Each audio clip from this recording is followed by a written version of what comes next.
Sa gitna ng tila word war ng Pilipinas at China, iminungkahi ng ilang senador na palitan na ang ambassador ng China sa Pilipinas. Kasunod dyan ang panibagong buwelta ng tagapagsalita ng Chinese Embassy laban sa ilang senador. Nakatutok si Mav Gonzalez. Matapos ang palitan ng maaanghang na salita ng mga opisyal ng Chinese Embassy at gobyerno ng Pilipinas, mungkahi ng mga senador, palitan na ang kinatawan ng China sa Pilipinas. Mas maganda kung papalitan ng someone who is more diplomatic in dealing with the host country. Hindi na ba sinaan natin yung persona ng grata pero he's not, I don't think he is, they are, the current embassy officials of China are improving or helping improve the relationship between China and the Philippines. They should not be hostile. Nandito sila sa host country. They've been very hostile against the officials of our government. Bago nito, naglabas ang mga senador ng resolusyong kumukondena sa mga sinabi ng Embahada ng China laban sa mga opisyal ng Pilipinas na nagtatanggol sa karapatan ng Pilipinas sa West Philippine Sea. Sabi ni Senador Raffy Tulfo, hindi naman binabantaan ng Senado ang Chinese Embassy, kaya hindi niya anya naiintindihan kung bakit agresibo sila. O baka katang-isip lang nila.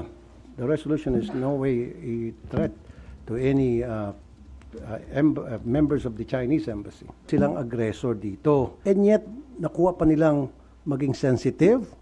Come on. We're just expressing voice, the sentiments of the fisher folks na matagalang naharas, nabubuli. Totoo naman yung mga pinanggagawa nila. Kasama na yung mga Philippine Coast Guard na kanilang hinaharas, kinakanon, water cannon. Hindi ba harassment yan? Hindi pa pambubuli yan? Sabi ni Tulfo, dapat mag-usap ngayon ambassador to ambassador para maayos ang gusot sa pagitan ng dalawang bansa. Sabi ni Senador Kiko Pangilinan, punot dulo nito ay ang iligal na ginagawa ng China sa West Philippine Sea. Nagkaroon na ng arbitral ruling noong 2016, ayaw nilang kilalanin. Ayaw natin silang awayin, pero ayaw din natin at hindi tayo papayag na aagawin nila at manatiling narariyan sila illegal sa usapin ng ating exclusive economic zone. So, yung bitiw nilang salita after our resolution ay patunay talaga na isa silang bully. Bagaman hindi pumirma sa resolusyon ng Senado kontra sa mga pahayag ng Chinese Embassy, sabi ni Senador Robin Padilla na dapat maging diplomatiko. Dapat sumunod tayo kung ano yung sinasabi ng Pangulo. Firm daw, pero diplomatic, hindi bastos. Kung ano man ang gawin ng Senado, amin yun. Kasi hindi namin sinasama ang executive doon, hindi namin sinasama ang judiciary doon. Desisyon lang ng Senado yun. Kaya kung ano man yung posisyon namin, walang sino man ang pwede magsabi na mali yun. Desisyon yun ng mga senador. Pero ako, personal ako, hindi ako kasama doon sa resolusyon na yun. Kasi nga, ang gusto ko, tanggalin yung sinasabi na sinusuportahan si Tariela. Ang mungkahi ng mga senador nagmula sa bagong banat ni Chinese Embassy spokesperson Ji Lingping kay Senate President Tito Soto.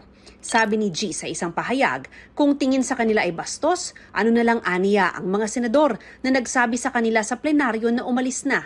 Sinasabihan aniya silang hindi marunong rumespeto, gayong may mga senador na tumawag sa China bilang bully at sinabihan ang Chinese Embassy na bad guest at troll farm.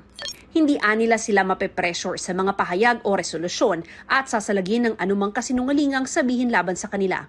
Sagot ni Senate President Tito Soto sa huling tirada ng Chinese Embassy, nakakainis pag kinakantika at hindi ka kumikibo. Mas gusto raw niyang manginis na lang. Para sa GMA Integrated News, Mav Gonzalez, nakatutok, 24 oras.